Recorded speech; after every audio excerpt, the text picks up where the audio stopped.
O fair play financeiro vem trazer regras a todos os clubes, mas ao mesmo tempo traz um ambiente mais igual, mais sustentável, mais transparente para todos.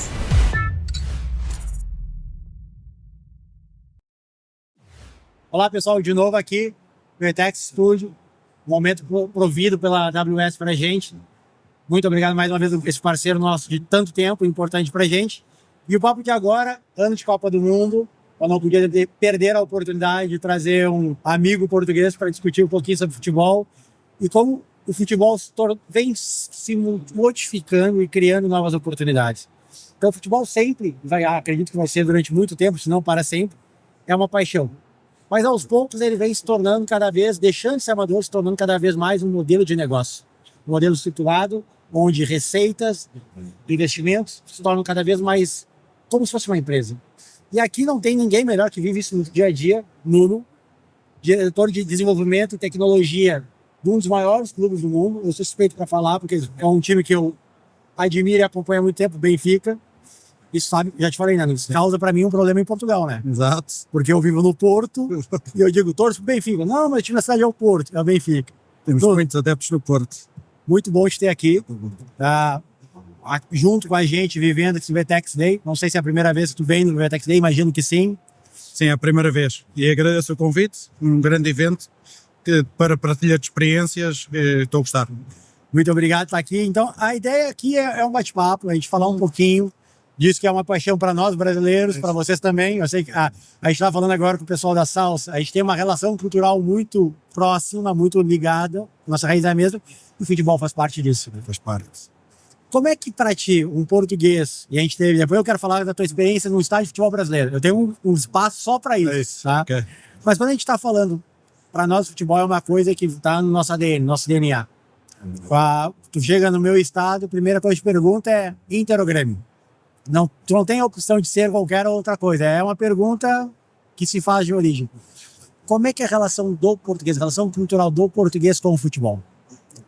A relação do português com o futebol é muito idêntica à do brasileiro. Existe muita paixão e a relação vem a partir daí. Existem as comunidades que giram à volta dos clubes e essa paixão, no meu entender, vai sempre existir e é necessário que ela continue, porque isso é a essência do futebol. É importante que o futebol mantenha a sua essência do que sempre foi. E aí já começa a parte que eu queria, que é a minha provocação. E aí eu vou ser provocativo. Desculpa, a gente se conhece, eu vou ser provocativo. O futebol é uma paixão, concordo contigo. Eu tenho memórias da minha infância com meu pai indo ao estádio. Mas um mundo globalizado, onde quase tudo é um business hoje, como é que tu encontra o equilíbrio entre manter esse sentimento, essa paixão, essa coisa lúdica, mas ao mesmo tempo, se tu não ganhar o campeonato português, se tu não investir, tu fica para trás, que virou um business.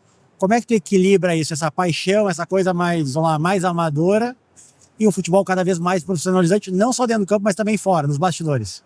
É uma excelente questão.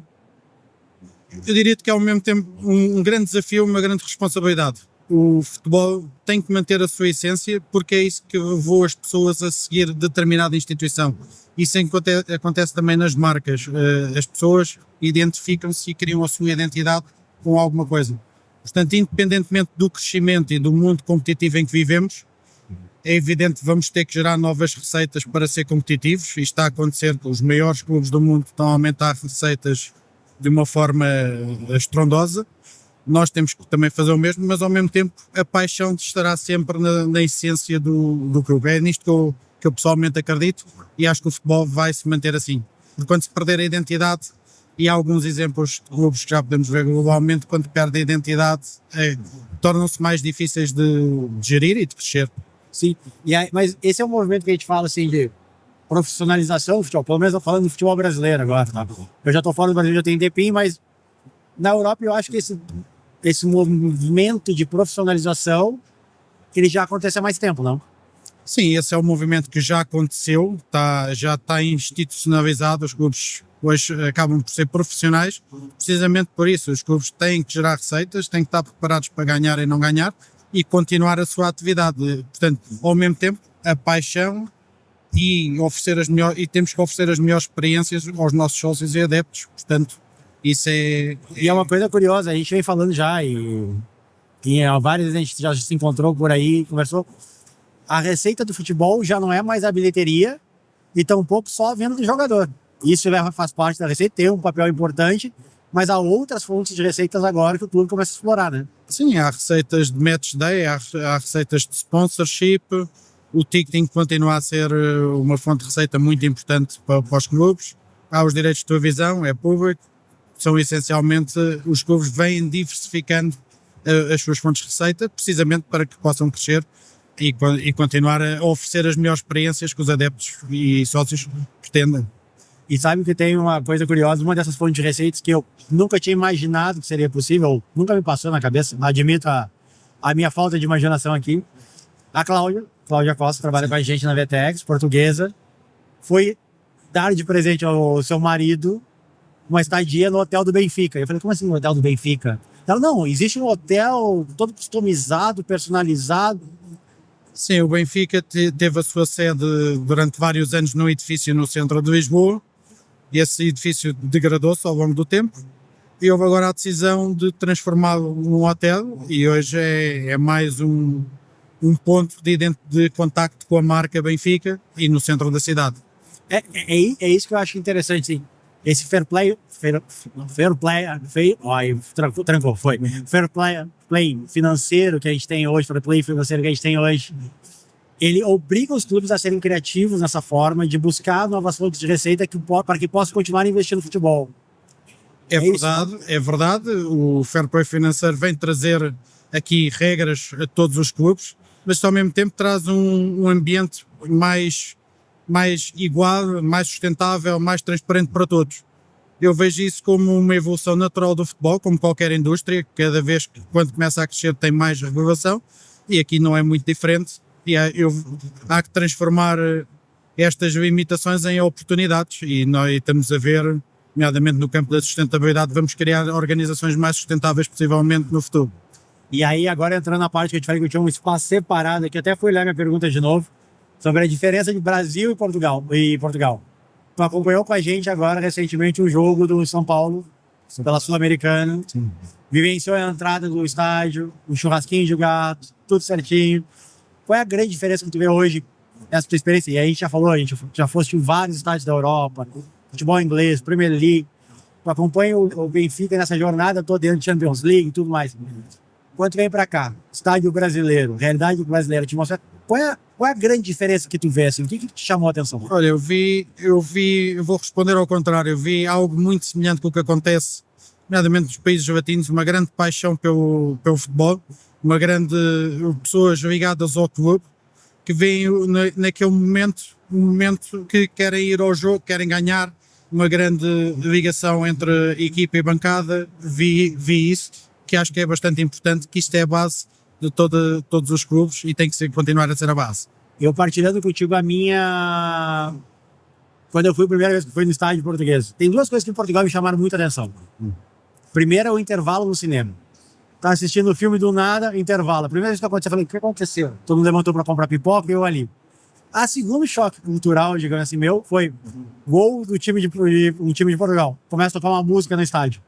Sim, aí nós temos vindo a adaptar e todos os clubes estão a fazer o mesmo. E também já vi isso no Santos, as linhas digitais ainda não têm o som, possivelmente será uma questão de tempo, porque os clubes vão querer no meio do espetáculo oferecer esse tipo de experiências. Se nós formos aos Estados Unidos, aí temos uma inversão que eu acho que é muito, não se enquadra nem no Brasil nem em Portugal, porque não há tanta paixão e tanta ligação aos clubes, há um entretenimento. E aqui, no Brasil e o futebol, querem realmente paixão, querem emoção e isso vai continuar no meu entender. E aí, quando tu fala de experiência, eu lembrei da última vez que a gente esteve junto lá no estádio.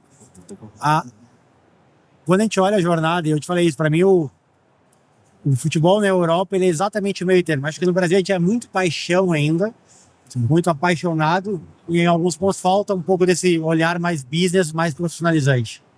Quando a gente olha nos Estados Unidos, é basicamente tudo profissional e zero paixão. É entretenimento, não é uma coisa mais coração, mais sanguínea, como a gente é latino.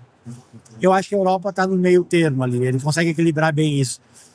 E o que eu vejo, toda vez que eu vou numa arena, eu te falei agora recentemente que a gente foi ver lá no Wembley, a final da Liga Inglesa, às vezes que a gente foi junto no estádio de Portugal, no Benfica, a gente tem uma série de experiências, antes, durante e depois. E aí, para mim, uma das experiências mais incríveis para mim dentro do estádio português foi ver a águia do Benfica voando. Para mim isso é incrível, assim, do nada aparece uma águia voando. É algo muito diferenciador que nós temos, é o nosso símbolo e algo que ficou desde a inauguração do Estádio da Luz, do novo Estádio da Luz, e que é realmente algo que os sócios e adeptos se identificam e toda a gente se identifica quando vai ao Estádio da Luz. E aqui, aí agora indo bem para business, quando tu fala em símbolo, e a gente estava agora um pouco falando com a Delta Café, Grupo Nabeiro, com a Salsa, com uma série de marcas portuguesas, essas marcas investem muito para ter aquele recall de marca, as pessoas reconhecerem o brand awareness, as pessoas reconhecer a Salsa, ter a Salsa como referência. O Benfica, a pessoa basicamente já nasce com identificação ao Benfica e já sabe a cor do Benfica, o símbolo do Benfica, o logo, o distintivo do Benfica. Sim, é difícil mudar de clube, o clube não se muda, portanto, aqui é mais fácil eu deixar de ver de futebol do que mudar de clube, portanto, o clube aqui mas há que manter esta identidade e que as pessoas se identifiquem com os clubes e com o que está a ser feito, para que se mantenham ligadas e identificadas com o caminho que as instituições estão a seguir. E aí é um ponto interessante, porque assim, a gente está falando agora com a Mara da Salsa, ela fala exatamente, tipo, eu compro uma calça hoje, não necessariamente eu vou comprar aquela marca amanhã. O cliente é muito volátil. No teu caso, ele não é tão volátil, ele é mais fiel. Mas ele é mais conservador, porque tem essa questão da tradição, da família, que o pai é Benfica e vai descendo. Mas ao mesmo tempo eu tenho uma geração TikTok chegando, uma geração jovem que consome conteúdo de forma diferente, vê futebol de forma diferente. Agora a gente vê a Kings League nascendo um futebol alternativo. Sim. Como é que tu lida com essa nova geração de torcedores que já consomem o futebol de uma maneira diferente? A gente tem expoentes de futebol que são influenciadores mundiais, os maiores influenciadores hoje. O Cristiano Ronaldo é um exemplo disso.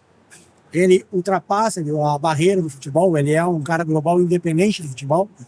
Como é que o Benfica lida com essa nova geração de torcedores para manter? E aí eu acho que é outro momento difícil, como é que eu mantenho a minha identidade de marca para esse público mais tradicional, mas eu não perco essa relação com esse novo torcedor que vem chegando, que consome as coisas diferentes e vê o mundo diferente. Isso é um desafio para qualquer clube, como é para qualquer instituição. O mundo tem vindo a mudar nos últimos anos. Apareceram redes sociais, há gerações que estão no TikTok, há gerações que estão no Instagram, há gerações que ainda estão nos jornais. O que é que isto vai obrigar? Obriga a que haja um conhecimento dos vários perfis de adeptos e sócios que existem, e aqui a tecnologia pode efetivamente ajudar e ajuda, e tentar proporcionar dentro para cada um destes segmentos as experiências mais indicadas para cada um dos segmentos. Há segmentos que são totalmente ágeis na interação com as apps, há outros que preferem papel. Isto nós temos que lidar com isto com naturalidade e fazendo a mudança, porque algumas coisas mudam efetivamente. Não conseguimos evitar não estar na rede social A, B ou C, porque as pessoas estão lá. E aí é aquilo que a gente estava falando. A gente veio falando isso no Uber esses dias, a gente estava no Uber junto me contando da eleição do Benfica. Sim, tá? Foi uma experiência espetacular, é recorde do Guinness, o número de votantes que houve naquela eleição. A votação fora de Portugal em mais de 20 pontos, foi a votação pelo mundo todo, mais de 90 mil pessoas a votar em 2 rondas. Foi um exemplo de benfiquismo e a ligação com a marca extremamente grande e bonito de se ver. Só para dar um contexto, pessoal. Recentemente o Benfica elegeu o seu presidente, o novo presidente. E aí é uma eleição como uma eleição normal, com 2 turnos, certo? Exatamente. E teve, me corrija se eu estiver errado, 90 mil votantes. Exatamente. 90 mil votantes votaram e elegeram o novo presidente do Benfica. Vocês terem uma ideia do que a gente está falando, pessoal. A gente está falando que, a gente falou agora com a Mara, a gente está falando de um mercado de 10 milhões. Sim. A gente está falando que 1%, alguma coisa disso, foi votante na eleição de um clube de futebol que não é recorde do Guinness. O anterior recorde era do Barcelona, não tenho aqui o número, mas batemos por larga margem esse número de pessoas que efetivamente votaram e eu já era o novo presidente. Essa é Com inovações, pessoas que estaram no Canadá, no Brasil, aqui no Brasil, em Paris, em Lisboa, no Porto, em todos os distritos do país. Foi realmente uma operação muito grande, mas que valeu a pena porque é impressionante isso, né? Porque a gente está falando exatamente. isto mostra claramente uma ligação forte com o Benfica, que é importante. E aí a gente comparando com. Para mim é legal essa linha que a gente está querendo comparar o Benfica com o futebol, mas às vezes trazer também para uma conversa como se fosse uma marca, como se fosse uma marca qualquer de mercado. As marcas falam, eu tenho que expandir muito para fora de Portugal, porque o mercado consumidor de Portugal é pequeno. Imagino que o Benfica, para comparar com países onde tem uma população maior, um poder aquisitivo maior, isso também passa a ser uma necessidade do Benfica, criar uma legião de torcedores e fãs fora de Portugal também, né? Nós já temos uma legião grande de adeptos e sócios fora de Portugal. Nós temos, nomeadamente na Europa Central, França, onde também existem muitos portugueses, é verdade, mas o adepto fora do país, o sócio que segue o Benfica fora do país, também tem crescido. Nós já passámos o sócio 400 mil e continuamos a crescer. Portanto, estaremos a fazer algo que as pessoas se identificam e continuam a seguir a marca. Mas então, assim, para pensar no futuro do Benfica, esse plano de expandir o mercado, de abrir novos mercados, tá no papel lá para passar disso, certo? Não é uma coisa assim, o Benfica, ele é um clube super tradicional de Portugal, mas ele tem uma visão de tipo, ele precisa globalizar a torcida dele. O Benfica é um clube global, o foco está sempre na performance esportiva, ganhar é sempre o principal objetivo e com isso então vem tudo o resto. Isto implica, como todos os clubes querem, chegar ao maior número de sócios e adeptos possível, e isso implica ir para outros mercados também. E hoje, assim, onde é que tu imagina, pensando numa expansão de Benfica para outros países? Todo mundo fala muito em Ásia, China, por tamanho de mercado. Mas é aí que faz sentido ou faz sentido a gente para uma linha mais cultural? Portugal, Brasil, Angola. Onde é que, como é que se tu tivesse que imaginar hoje, onde é que tu apostaria? Onde é que tu acha que está o futuro aqui? O Benfica estará sempre em todo o mundo. Não tem que separar o A, B ou C por uma questão de estratégia. Posso ir primeiro para um mercado em vez de ir para o outro, mas não tem. O Benfica pode estar e está em vários países do mundo, quer com escolas de futebol, quer com adeptos, com sócios, portanto. E a gente estava falando. Onde quer que a gente vá jogar um jogo de Champions League, nós vemos a quantidade de adeptos que nós temos e muitos deles não estão em Portugal, alguns deles estão fora. Sim, isso foi um case. A gente falou agora da Copa do Mundo que teve nos Estados Unidos, que vocês fizeram uma super operação para a torcida que vocês tinham lá, e era um número impressionante de adeptos que vocês tinham nos Estados Unidos acompanhando a jornada de vocês na Copa do Mundo. Né? Sim, foi uma oportunidade de estar nos Estados Unidos, mostrar a marca aos Estados Unidos e obter ali mais e fazer uma boa performance. Não conseguimos ganhar, que esse é sempre o objetivo. Só ganha um. Mas é só ganha um, exatamente. Não, mas isso era legal, porque assim, durante essa conversa a gente vai explorando de forma transversal vários pontos. A gente explora a questão da experiência que a gente está falando, de gerar experiência, a Águia, o hotel. A gente fala de buscar novos canais de comunicação, TikTok, Instagram, que são, mas também de conservar os valores da marca, que é a consistência. Sim, consistência, proximidade, o ganhar, o formar novos atletas, ter um papel aqui importante no desenvolvimento do desporto. O Benfica forma hoje muitos atletas, alguns chegam à equipa A, só alguns, mas no meio desta cadeia há muitos atletas que trabalham no Benfica nas várias modalidades e isso continua a ser o papel do Benfica na sociedade. E uma coisa diferente, aqui é bem diferente isso. No Brasil a gente tem o clube de futebol, ele é basicamente tudo de futebol. Ele pode ter alguma outra atividade esportiva, talvez futebol feminino, futsal, mas ele não tem uma visibilidade desse desporto. No Benfica... Aqui somos dos clubes mais ecléticos do mundo, se não o mais eclético do mundo. Nós temos futebol feminino, temos os vários escalões depois de formação, temos 5 modalidades de pavilhão, onde temos todos os escalões de formação, mais o feminino. Portanto, isto dá uma imensidão de atletas. Temos rugby também, temos outras modalidades de pavilhão mais pequenas também, temos sempre temos um projeto olímpico.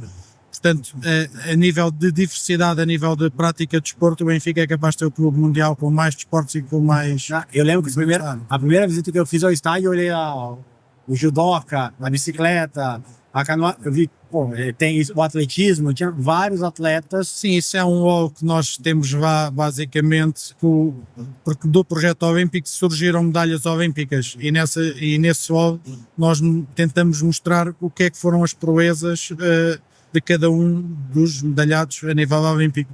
E está lá para toda a gente ver, porque merecem o destaque que Sim, tem que ter. E é isso, né? Então, assim, no final do dia a gente entende que eu tenho uma tradição, mas eu tenho que me adaptar a um novo mercado, porque futebol é feito para ganhar. A gente é muito lúdico, é familiar, é tradicional, mas passar 2, 3 anos sem ganhar, a pressão vem forte. A pressão aumenta, como é normal, mas aí não há outra hipótese não continuar o caminho, ver o que é que está errado, mudar e trabalhar para ganhar no ano seguinte. E é engraçado, assim, porque a gente olha a gente olha assim no Brasil, a gente acha que a gente é muito sanguíneo, mas quando tu olha lá, coisa que a gente imagina que é uma coisa latina, de ir à porta de estágio, reclamar, isso também acontece lá. Não é porque o modelo intermediário entre a gente e os Estados Unidos que a pressão não existe. A pressão existe é forte lá também, não? Então, existe pressão, como é óbvio, todos os nossos sócios e adeptos, como eu também, queremos ganhar. Às vezes as coisas não correm como devem ganhar. É óbvio que se eu não ganhar um ano, não ganhar 2, não ganhar 3, é óbvio que essa pressão vai aumentar e todos temos que trabalhar no sentido de chegar lá.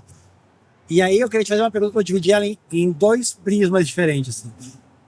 Quando a gente olha para o futuro, vamos pensar não no futuro muito para frente, futuro de 5 anos.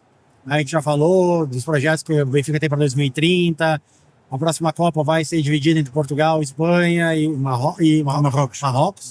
Vai ser dividida, então assim, a gente tem um cenário de 5, 6 anos aqui de crescimento e de expansão muito forte.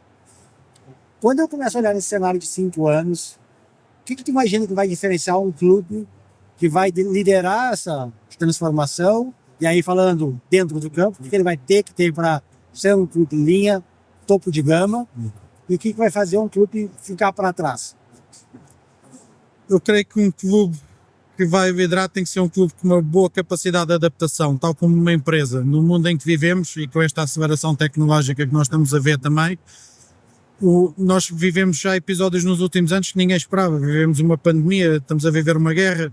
Portanto, isto há aqui muitos fatores que fazem mudar o mundo. E essa capacidade de adaptação a novos cenários vai ter que acontecer.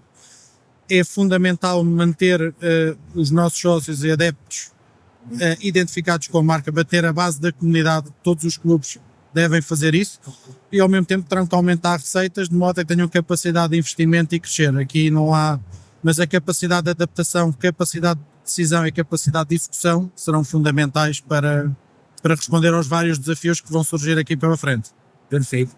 Nuno, a gente está chegando na reta final agora. Futebol, a gente podia passar o dia inteiro sentado aqui tomando uma aguinha, conversando. A gente nem falou de Copa do Mundo ainda, nem perguntei teu palpite. Meu palpite eu não sei ainda, depende. Confiante, vamos ver. Tá confiante? Vamos ver. Eu vou te dizer assim, se não ganhar Brasil, eu quero Portugal. Eu acho que é injusto o Cristiano, eu não chamo ele de Ronaldo, eu chamo de Cristiano. Ronaldo é o Nazário. O Cristiano, eu acho injusto o Cristiano terminar uma carreira tão brilhante que ele teve. Para mim, ele é um exemplo, assim, a gente discute quem é o mais talentoso, a gente pode discutir. Agora, quem é o maior jogador de futebol? Jogador, aquele cara que se dedica, acorda cedo, tem foco. Não existe ninguém perto do Cristiano. O que esse cara fez para estar onde ele está e conquistar o que ele conquistou é fora de série. Aí a gente fala, todo mundo tinha que ter um pouco de Cristiano. Então, é impossível ser um Cristiano, mas tu pode ser 10, 15% do Cristiano. E eu acho absurdo um cara desse que se encaminha para um fecho de carreira terminar sem uma Copa do Mundo. Eu vejo isso até de outro prisma, mas Portugal tem vindo a ter gerações de jogadores brilhantes. Ganhámos a Copa da Europa em 2016, foi aqui um momento alto. Fizemos outros bons campeonatos da Europa, do mundo, não conseguimos lá chegar. Espero que seja desta. E acho que esta geração, o Cristiano, toda a gente merece. Vamos ver o que é que sai daqui. Mas lá está, isto é futebol, é desporto, é imprevisível. E queremos todos lá chegar. Aí tá que futebol todos querem o mesmo. A gente fala no Brasil, futebol é uma caixinha de surpresa. É super redundante, não quer dizer muita coisa, mas futebol, qualquer coisa pode acontecer. Pra gente fechar o nosso papo, o sinalzinho já tá piscando ali pra mim. E eu quero te fazer uma provocação final. Prometo que vai ser uma provocação leve. Ok? Tu acha que existe o risco de o futebol se tornar um negócio bom demais e ele começar a perder aquilo que fez o futebol ser o que ele é? Botar a gente para conversar aqui. Tu acha que existe o risco de se tornar um basquete americano? O risco pode existir, mas eu não acredito que, se não conseguir manter a emoção, a imprevisibilidade, a paixão que existe à volta do futebol, isto está na base e na essência, é isso que me faz ver um jogo de futebol. E em culturas como é a portuguesa, como é a brasileira, eu acho muito difícil que esta base se dissocie do resto. Se isso se associar, será muito difícil também manter tudo o resto. É a minha visão sobre isso. Eu penso muito parecido contigo. Eu não imagino. Eu não, sem paixão, sem emoção, eu não sei se tenho interesse em seguir no futebol. Eu não imagino uma partida de futebol como uma partida de NBA ou de uma NFL. Onde a pessoa termina, independente de quem perdeu, quem ganhou, tá tudo certo. Comeu um cachorro quente. Isso não existe no futebol. Eu não imagino que isso vai se passar, e se passar, eu acho que é a morte do futebol. Bom, Nuno, mais uma vez, obrigado pelo teu tempo. Obrigado por compartilhar esses dias no VTEX Day com a gente. Espero que para ti esteja sendo tão produtivo como está sendo para a gente essa conversa com vocês de Portugal. Espero que esteja super produtivo para ti. A gente tem mais meio dia aqui ainda, todo dia de amanhã para conversar e falar. A VTEX está de portas abertas para ti. Tu está aqui, a gente vamos construir um ecossistema junto. Acho que esse movimento de troca de ideia, de perspectiva é super válido, ajuda todo mundo a crescer no mercado. Então, obrigado por trazer teus insights para a mesa. Obrigado pelo convite, e está a ser um excelente evento que vou certamente continuar a desfrutar e a partilhar as experiências. Muito obrigado. E pessoal, então acho que o fechamento aqui é independente do modelo de negócio que a gente vai seguir, de como isso vai se tornar, não tem como perder a paixão do futebol. Essa é a consistência do modelo de negócio. Acredito nisso. Então, se a gente perder as pessoas, a gente perdeu tudo. Exatamente. Então, esse é o recado. Obrigado por quem está aí do outro lado assistindo e partilhando esse momento com a gente. Obrigado novamente à AWS por prover esse estúdio para a gente dentro do VTEX Day, por gerar esse tipo de conteúdo e dividir esse momento com pessoas tão interessantes e que tem tanto a agregar como. Obrigado, pessoal. Obrigado, Nuno. Obrigado. Valeu.